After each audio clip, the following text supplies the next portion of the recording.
My name is Isabella, and I'm 24 years old. 3 months ago, my entire world shattered with 7 words. 7 words that would change everything I thought I knew about family, love, and belonging. My stepmom looked me straight in the eyes and said, "You're not my real daughter anyway." I remember that moment like it happened yesterday. We were standing in her pristine kitchen. The afternoon sun was streaming through the windows. Everything looked so normal, so peaceful. But those words hit me like a physical blow. My chest tightened. My hands started shaking. I felt like the ground beneath my feet had just disappeared. You see, Linda had been my stepmom for 15 years. She came into my life when I was 9 years old. My biological mother had passed away when I was 7. Dad and I were just trying to figure out how to exist in this world without her.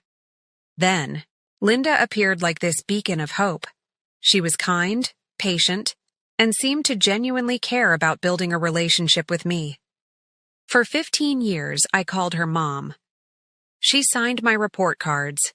She attended every soccer game, every school play, every graduation ceremony.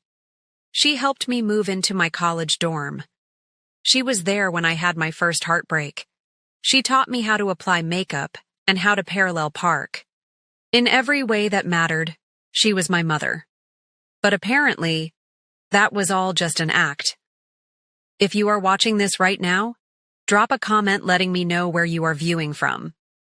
Before I tell you about this life-changing decision, hit like and subscribe to hear more real stories about family loyalty and betrayal that might just change how you see your own relationships.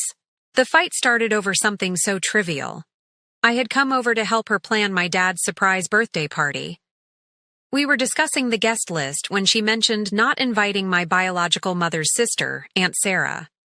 I asked why, since Dad always loved having Aunt Sarah around.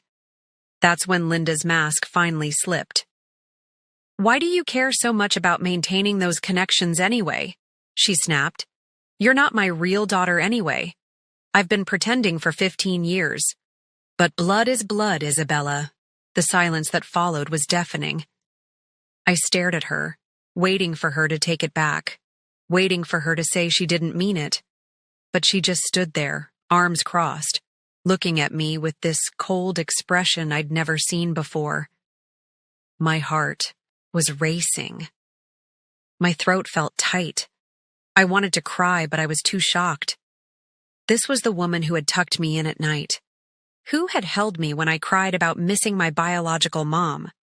Who had promised me that we were a real family? Have you ever had someone you trusted completely just tear your world apart with a single sentence? If you have, you know that feeling, of everything you believed suddenly feeling like a lie. That's exactly what I experienced in that moment. I somehow managed to collect myself enough to speak. "I need to go," I whispered. Linda didn't try to stop me. She didn't apologize. She just watched me gather my things and leave. I drove home in a complete daze. My hands were still shaking as I unlocked my apartment door. I sat on my couch and stared at the wall for what felt like hours. Everything felt different now. Every memory, every conversation, every moment of what I thought was genuine love now felt tainted by her words. That night, I called my best friend Maya and told her everything. She was furious on my behalf. "Isabella, you can't let her get away with this," she said. "You've been her daughter for 15 years. That has to mean something." But it was what she said next that planted the seed of an idea in my mind. "You know what you need to do? You need to find out the truth about everything. Your adoption, your legal status, all of it. Knowledge is power." Maya was right. I had always just accepted that Linda came into my life and became my stepmom. I never questioned the legal details. I never asked about paperwork or official documents. I was just a grieving 9-year-old who was grateful to have someone who seemed to love me. But now I needed to know the truth. If Linda wanted to play the real daughter card, then I was going to find out exactly where I stood legally, emotionally, and financially. Little did I know that what I was about to discover would not only shock Linda, but completely transform how I saw myself and my place in this world. To understand why Linda's words cut so deep, I need to take you back to the beginning. My biological mother, Catherine, was the love of my dad's life. She was this vibrant, creative woman who painted watercolors and sang lullabies in 3 different languages. Dad always said she lit up every room she entered. Catherine and Dad met in college. They had this fairy tale romance that everyone envied. They got married young, bought a little house with a white picket fence, and had me 2 years later. Dad said I was Catherine's whole world. She would spend hours reading to me, teaching me songs, and showing me how to mix colors on her art palette. Then, when I was 7, Catherine was diagnosed with aggressive ovarian cancer. The doctors gave her 6 months. She fought for 8 months, but in the end, the cancer won. I remember sitting by her hospital bed, holding her thin hand while she whispered, "Be good for Daddy, my little star. Promise me you'll shine bright." After Catherine died, Dad fell into this dark place. He tried his best to take care of me, but grief consumed him. Our house became quiet and empty. Dinners were microwave meals eaten in silence. Bedtime stories became a thing of the past. Dad would work late just to avoid coming home to memories. I was struggling too. I missed my mom terribly, but I also felt responsible for Dad's sadness. I tried to be the perfect daughter. I never complained, never asked for help, never cried where he could see me. I was 7 years old, trying to hold our broken family together. Then Linda entered our lives. She was Dad's new colleague at the accounting firm where he worked. She was recently divorced with no children of her own. Linda was everything Catherine wasn't. Where Catherine was artistic and spontaneous, Linda was practical and organized. Where Catherine was warm and emotional, Linda was calm and measured. At first, I was resistant. No one could replace my mom. But Linda was patient. She didn't try to be Catherine. Instead, she slowly carved out her own space in our lives. She would bring groceries and cook dinner. She organized our chaotic house. She helped me with homework and taught me practical skills my creative mom never had time for. Dad started smiling again. The house started feeling like a home instead of a museum of grief. Linda seemed to genuinely enjoy spending time with me. She would ask about my day and actually listen to my answers. She remembered my friends' names and my favorite foods. When Dad proposed to Linda 2 years later, I was genuinely happy. I was 9 years old, and I wanted a complete family again. Linda had proven herself to me. She loved Dad, and she seemed to love me too. The wedding was small but beautiful. Linda wore a simple ivory dress. Dad cried during his vows.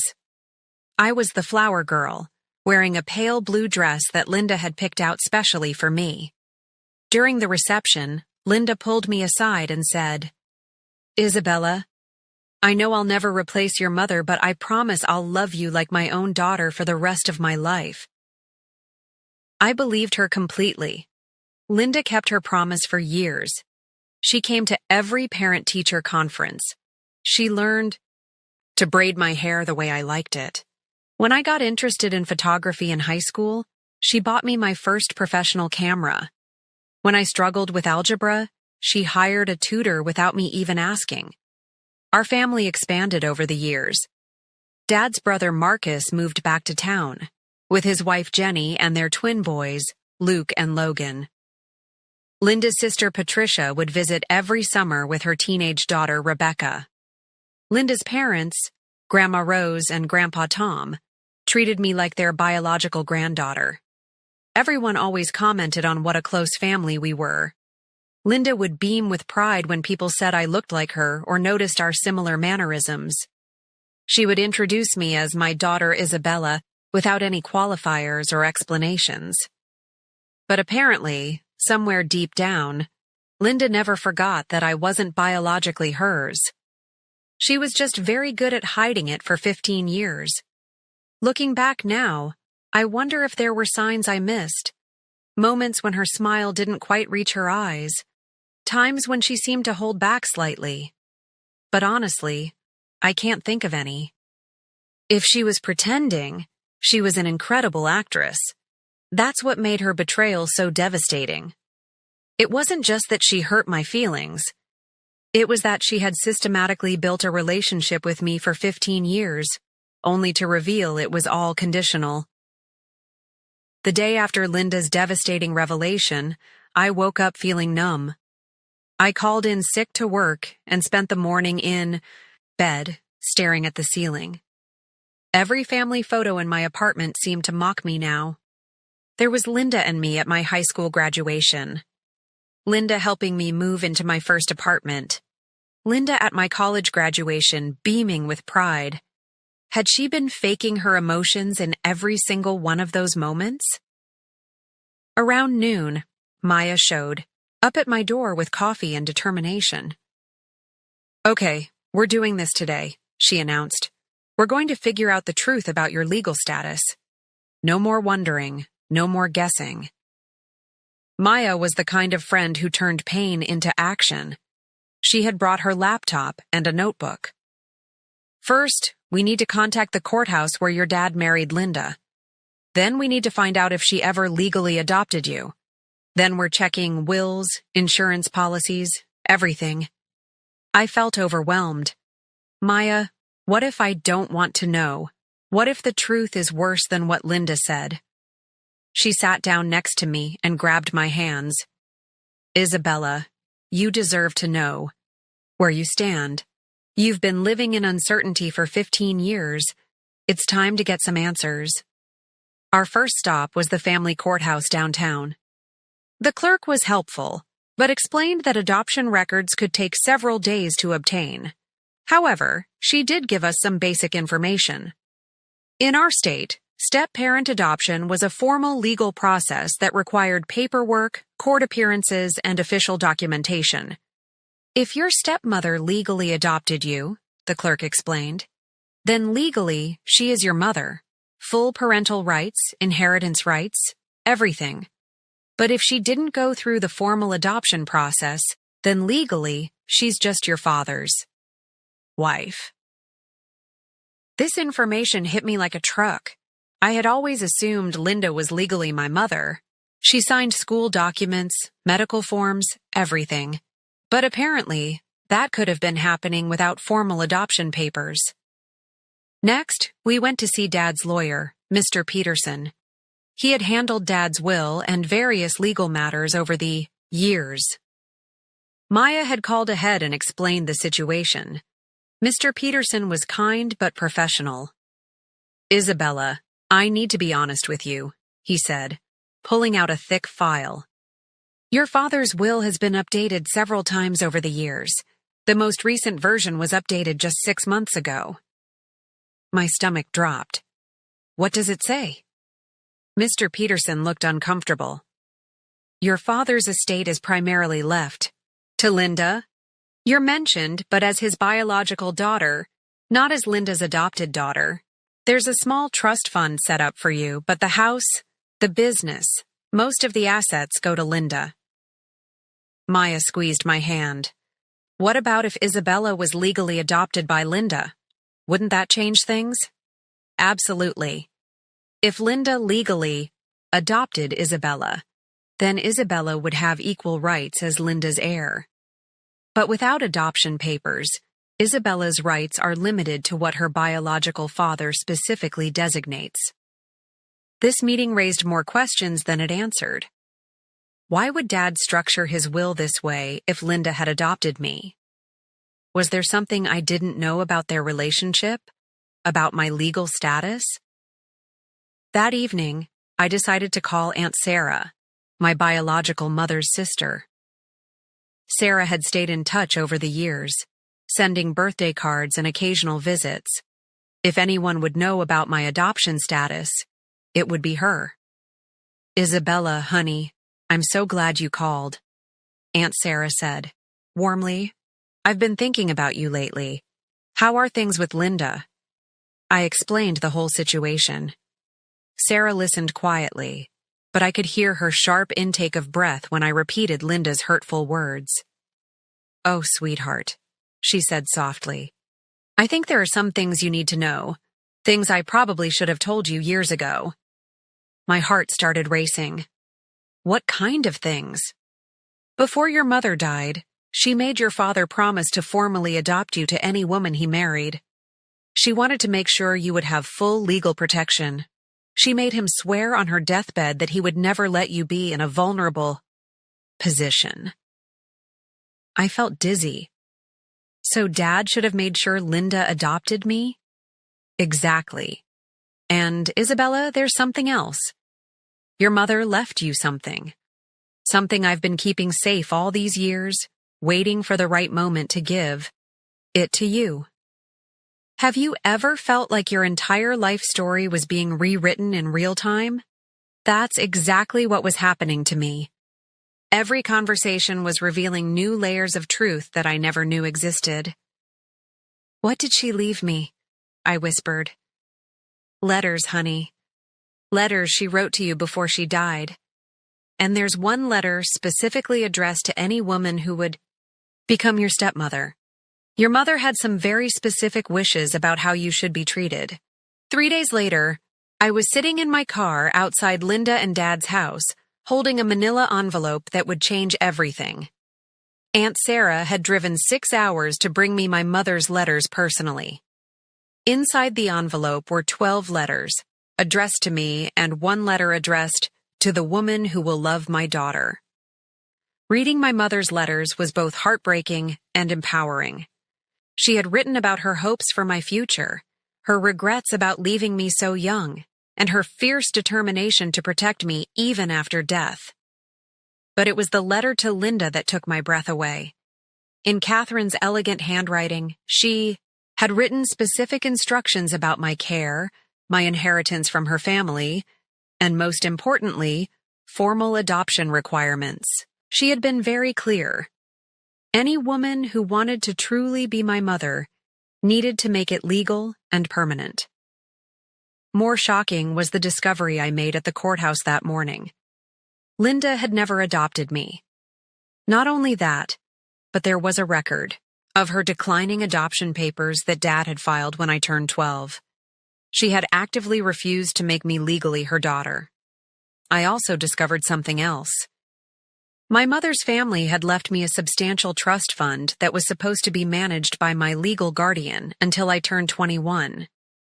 If Linda had adopted me, she would have been the trustee. Since she hadn't, the money had been sitting untouched in a bank account I never knew existed. With Maya beside me for moral support, I rang the doorbell. Dad answered, looking surprised to see me. Isabella, honey, I was hoping you'd come by. Linda feels terrible about what happened. She wants to apologize. I took a deep breath. Dad, we need to talk. All three of us. Right now. Linda appeared behind Dad, looking nervous. Isabella, I'm so sorry about what I said. I was having a bad day, and I took it out on you. That was completely wrong. Sit down, I said firmly. Both of you. We're going to have a conversation that's 15 years overdue. I pulled out the manila envelope and set it on the coffee table. Linda, do you remember the promise you made at your wedding? About loving me like your own daughter? She nodded, looking confused. Of course, and I meant it. Then why didn't you ever adopt me? The color drained from her face. Dad looked shocked. What do you mean? Linda, you didn't adopt Isabella? I pulled out the courthouse documents. Not only did she not adopt me, Dad, but she actually declined. Adoption papers that you filed when I was 12. She actively refused to make me legally her daughter. Dad grabbed the papers, his hands shaking. Linda, is this true? Linda's carefully composed mask finally cracked completely. I thought. I didn't think it was necessary. We were already a family. That's not what the records show, I continued, pulling out more documents. The records show that you told the court you didn't want the legal responsibility of adopting me because, and I quote, the arrangement was working fine as it was. I could see Dad processing this information, his face growing darker by the second. And there's more, I said, my voice growing stronger. Mom left me letters before she died, including one specifically for you, Linda. I handed her Catherine's letter. She made very specific requests about my care and my legal status. She wanted any woman who claimed to love me to prove it through formal adoption. Linda's hands trembled as she read Catherine's letter. Tears started streaming down her face. I didn't know, she whispered. You didn't know what? That actions have consequences? That words like, you're not my real daughter anyway, might hurt someone you claim to love. Dad stood up suddenly, his face red with anger. Linda, how could you keep this from me? How could you refuse to adopt Isabella and never tell me? I was scared, Linda burst out. I was scared that if I adopted her and something happened to you, I'd be responsible for her forever. I was scared of the legal implications. I was scared of what it would mean. The room fell silent except for Linda's sobbing. I felt a strange sense of calm wash over me. So for 15 years, you let me call you Mom. Let me believe I was your real daughter, while secretly keeping an escape route open, I said quietly. You loved me conditionally, Linda, and that's not love at all. If you've ever been in a situation where you had to choose between protecting your own peace or maintaining a toxic relationship, you'll understand what happened next. Sometimes, the most loving thing you can do is tell the truth, even when it destroys the illusion of family harmony. The confrontation with Linda and Dad changed everything immediately.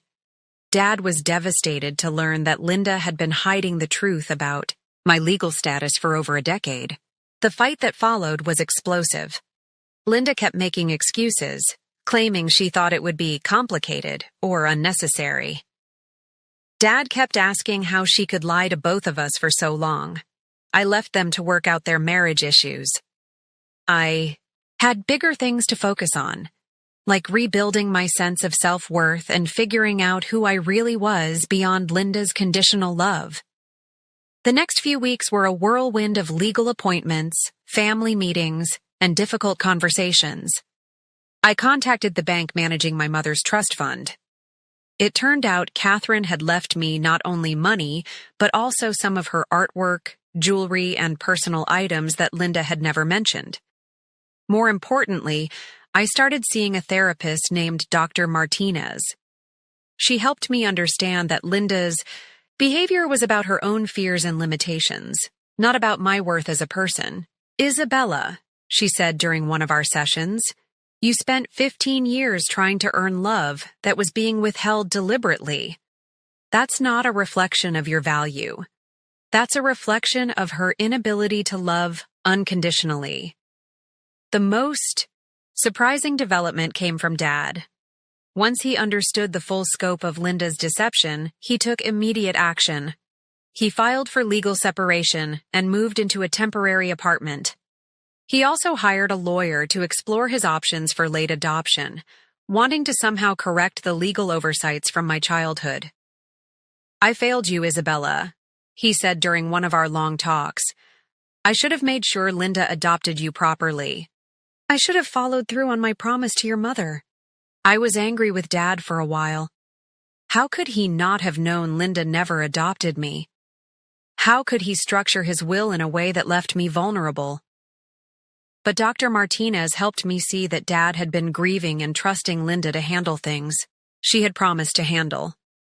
Maya was incredible through this whole process. She helped me research my mother's family history and connected me with distant relatives I'd never met. Through these connections, I learned so much about Catherine that Linda had never shared. My mother had been an accomplished artist who had sold paintings in several galleries. She had traveled extensively and spoke 4 languages. She had left detailed journals that her sister had been keeping safe for me.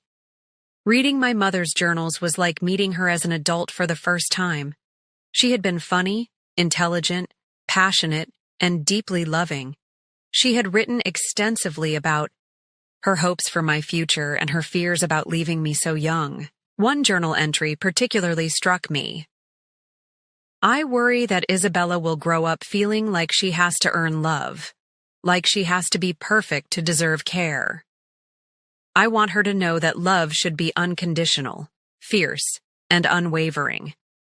If someone claims to love her but puts conditions on that love, they don't deserve her light. Reading those words felt like receiving permission to demand better for myself. 6 months after the confrontation, Linda and Dad's marriage was officially over. Dad had started dating again, much more cautiously this time. Linda had moved back to her hometown and was reportedly in therapy herself. She sent me a letter apologizing and acknowledging the pain she had caused, but I wasn't ready to respond yet. I used my inheritance money to take a trip to Italy, something my mother had always dreamed of doing with me. Standing in the museums of Florence, surrounded by art that would have made Catherine cry with joy, I felt connected to her in a way I never had before. The most beautiful surprise came when I returned from Italy. Aunt Sarah had organized a small family reunion with Catherine's relatives.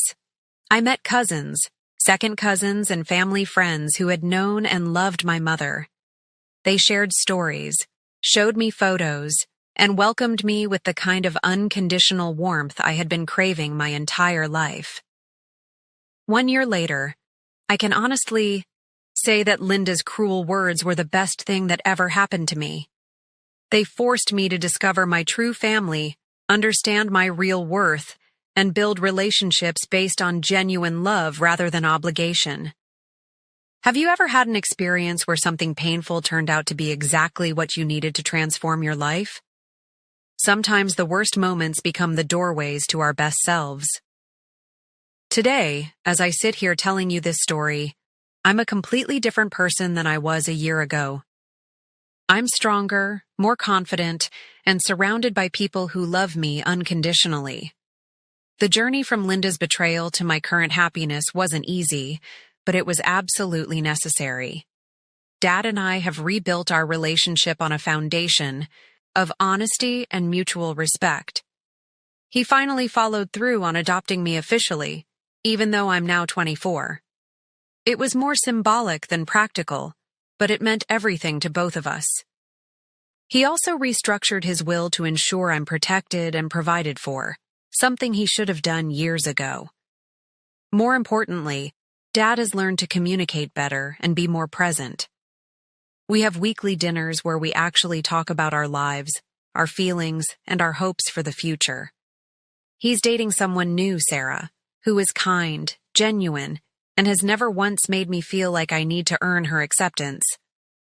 I've also built an incredible relationship with my mother's family. Aunt Sarah and I talk every week. My cousins have become some of my closest friends. I finally understand where I get my creativity, my sense of humor, and my stubborn streak. These people love me not because I'm perfect, or because I fit into their lives conveniently, but because I'm Catherine's daughter, and because of who I am as an individual. The trust fund from my mother has allowed me to pursue my photography. Seriously, I've started a small business specializing in family portraits, and I'm particularly passionate about photographing blended families and adoptive families. I want to capture the real love that exists in chosen families, the kind of love Linda was never able to give me. Dr. Martinez helped me understand that Linda's inability to love me unconditionally was never about me. Some people are simply too afraid of vulnerability to give their whole hearts. Linda's fears about legal responsibility, financial obligation, and emotional commitment said everything about her limitations and nothing about my worthiness of love. I want to address something directly to anyone watching who might be in a similar situation. If someone in your life claims to love you but puts conditions on that love, pay attention. Real love doesn't come with escape clauses. Real love doesn't keep legal documentation as backup plans. Real love doesn't get withdrawn during arguments or used as weapons during conflicts. You deserve to be chosen fully and completely. You deserve to have people in your life who are proud to claim you, legally, emotionally, and publicly. You deserve relationships where your belonging is never questioned or used against you. If you're watching this and you've experienced conditional love from family members, I want you to know that their limitations don't define your worth. Their inability to love you properly doesn't mean you're unlovable. It means they're not capable of the kind of love you deserve. Have you ever had to choose between accepting conditional love or holding out for something better? Drop a comment and share your experience. Your story might be exactly what someone else needs to hear today. I also want to say something to step-parents who might be watching this. Being a step-parent is challenging, but if you're going to commit to loving a child, commit fully. Don't keep one foot out the door. Don't maintain legal or emotional distance while expecting all the benefits of being a parent. Children deserve security, and that security comes from knowing their place in your life is permanent and unconditional. To my biological mother, Catherine, wherever you are, thank you for the letters. Thank you for the trust fund. Thank you for the artwork and journals and family connections. But most of all, thank you for teaching me through your words that love should be fierce, unconditional, and unwavering. To Linda, if you're somehow watching this, I forgive you. Not for your benefit, but for mine. I understand now that you gave what you were capable of giving. It wasn't enough for me, and that's okay. I hope you find peace and learn to love more fully in your future relationships. And to my dad, thank you for finally choosing me completely. Thank you for making our relationship legal and permanent. Thank you for showing me that it's never too late to do the right thing. If this story resonated with you, please like this video and subscribe for more real stories about family, love, and finding your worth. Share this with someone who might need to hear that they deserve unconditional love. And remember, sometimes the most painful moments in our lives are actually redirecting us toward something better. You are worthy of fierce, unwavering, unconditional love. Never settle for less.